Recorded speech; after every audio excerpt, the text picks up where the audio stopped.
Ambulance? ती ambulance नाही, ambulance आहे. ॲम्ब्युलन्स.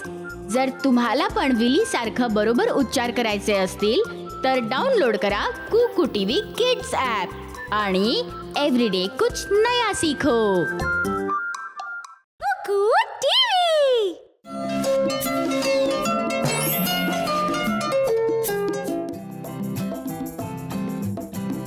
नील, नायरा, तुम्ही अजून तुमची खेळणी आवरलेली नाहीयेत का?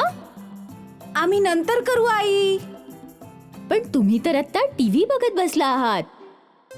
आमचा आवडता कार्यक्रम लागलाय. नाही, लगेच आवरून ठेवा. घरात कोणी पाहुणे आले तर.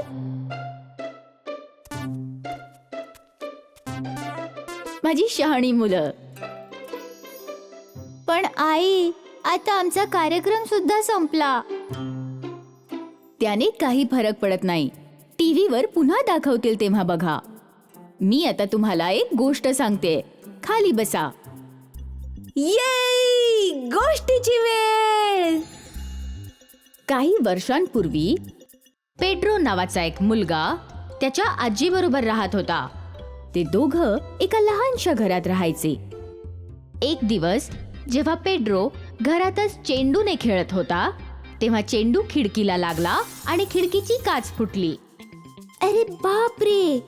पेड्रो, कसला आवाज झाला रे? ओ, ती खिडकी. सॉरी आजी. त्याची अजिबात हरकत नाही पेड्रो. आधी तू तिथे असलेल्या काचवाल्याच्या दुकानात जा, तिथून काच आण आणि खिडकी दुरुस्त कर. तुला येतं ते करता, हो ना? हो आजी, मला येतं करता. काळजी करू नकोस, मी नक्की संध्याकाळी करेन.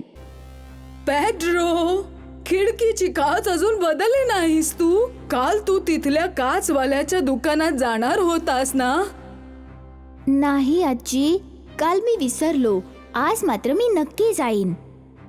पेड्रो, आता 1 आठवडा झालाय, अजूनही तू खिडकीची काच बदलली नाहीस. मला माहितीये आजी, आमच्या टीमची फुटबॉलची महत्वाची मॅच आहे उद्या. उद्या नक्की बदलेन आजी, प्रॉमिस. पेड्रो. हो आजी. खिडकी मला लक्षात आहे. पण माझी 2 दिवसांवर परीक्षा आली आहे. आता मला अभ्यास करायचा आहे. परीक्षा झाली की लगेच करतो.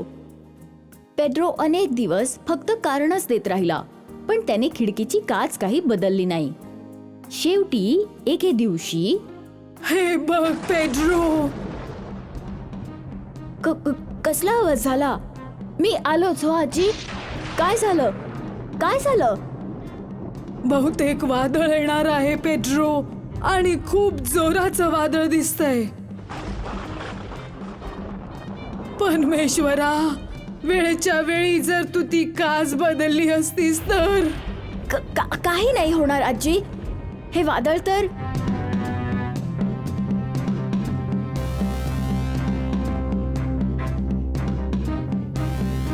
तुला किती वेळा सांगितलं की प्रत्येक काम वेळेच्या वेळी करण्याचं महत्त्व तुला समजलं असतं तर. नाही समजलं. बघ आता किती वाईट अवस्था आहे आपली. म्हणूनच हे खूप महत्वाचं असतं. आपली कामं नेहमी वेळच्या वेळी केली पाहिजेत. माझ्या लक्षात आलं आई. यापुढे मी माझी सगळी कामं वेळच्या वेळी करत जाईन. आणि मी सुद्धा.